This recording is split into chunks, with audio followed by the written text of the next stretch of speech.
esok nak cari konten kereta baru untuk Kola, aku tu tak. Dia nak panggil diorang, dia nak bagi diorang setiap orang tu berpasangan. So apa yang diorang buat, dia akan better, dia akan bagi dan sketsa, diorang berlakon, diorang bergaduh sesama sendiri. So macam mana kita nak dapatkan yang terbaik untuk Kola. So kau nantikan esok better pencarian konten kereta Kola seterusnya.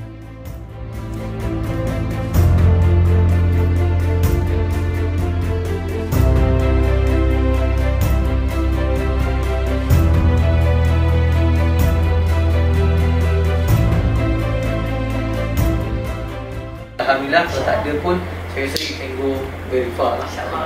Selamat untuk dimakan. Harga yang sangat special. Murah. Sebab apa? Kalau pergi brand lain, dapat 4 burger lembu, lembu perak, berbola semua ni tak dapat dengan harga 40. Lusa you bayar, I tak bayar. Baik, tak puas hati sangat ni. Tak puas hati sebab you produk Melayu, you kata sedap, ada halat tak. Chemistry tu ada. Both of you. Seriously.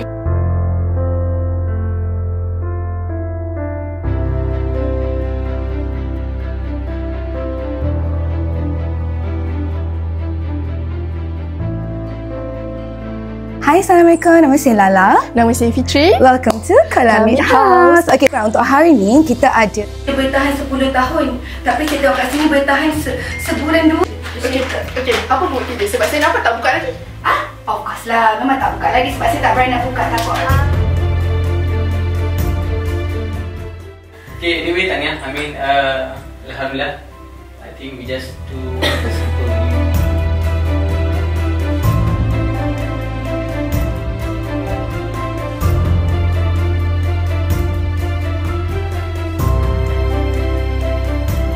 That kind of, I mean, trend.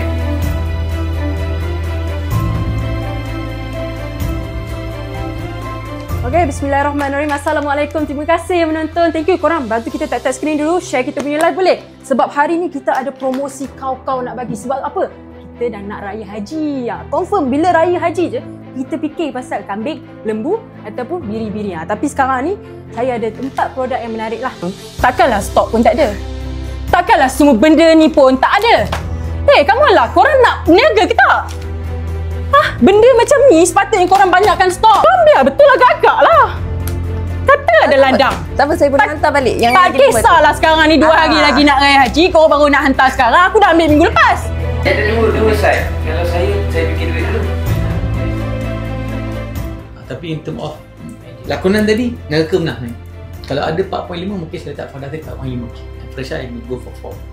So that is my comment lah.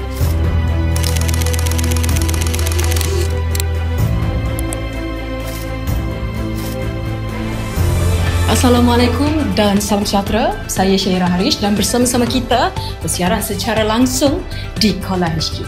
Menurut sumber, Kola membuka peluang untuk menjadi sebahagian daripada warga Kola sendiri.